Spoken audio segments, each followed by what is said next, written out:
At first glance, the teeming streets of East Delhi give no hint of the scar that disfigures this landscape and blights the community. You smell it first, then at the end of the road, you see it. Ghazipur landfill dominates the skyline. 14 million tonnes of household waste, standing 65 metres high. You won't find Ghazipur landfill on any tourist map. But despite tight restrictions, I am allowed onto the site. The impression is really quite overwhelming. First of all, it's a smell. It's rancid, it's sour, it's horrible. But then the sight around you of birds, dogs, and humans dealing with this mountain of waste. Every day, trucks are dumping another 3,000 tonnes. Plastic twisted through a never-ending stream of human refuse, churned together with the rotting entrails of animals from a nearby abattoir. There's no concrete base to stop the putrid pile leaking into the ground, so a thick black liquid seeps out. I watch as wild dogs cool off in it, oblivious to the fact that the liquid is highly toxic. It's colourful and it's chaotic, and it's become a daily ritual in one of India's biggest cities.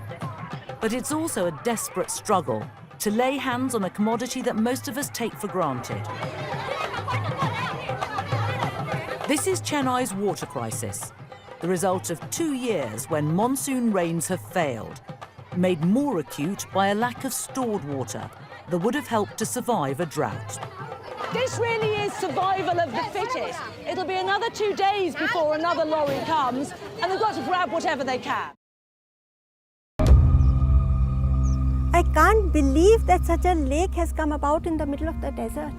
It is giving sustenance to 7 villages.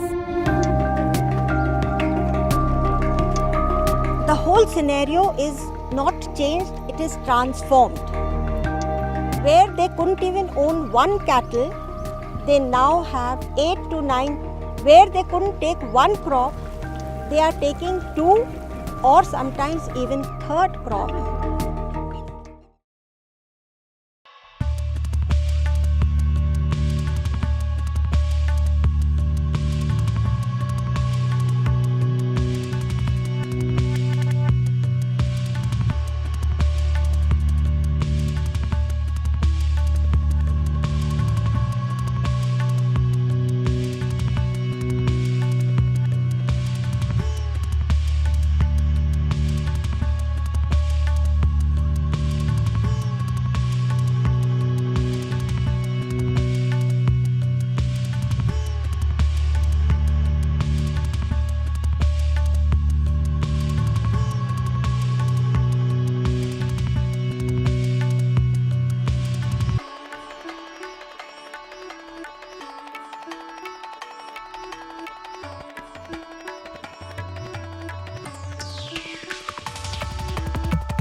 I'm Ashdin Lilamwala. I'm a textile designer. I specialize in Parsi Gara embroidery.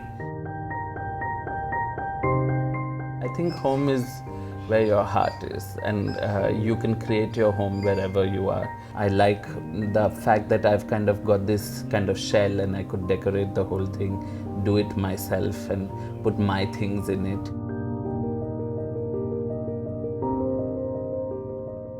I've been collecting objects and textiles, books for a long time. The idea was that it had to be very eclectic, and if I like something, it had to fit in the house.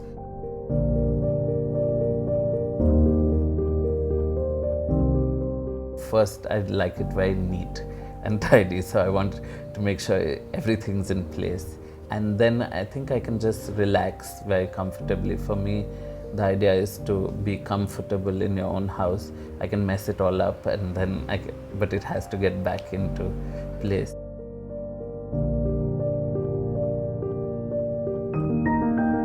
I grew up in Bombay, and for me that will always be special. Sometimes when I'm back in Bombay, I say, okay, I'm missing Delhi, which I never thought I'd be saying this a few years ago, but now I do, because this is kind of my home and my life.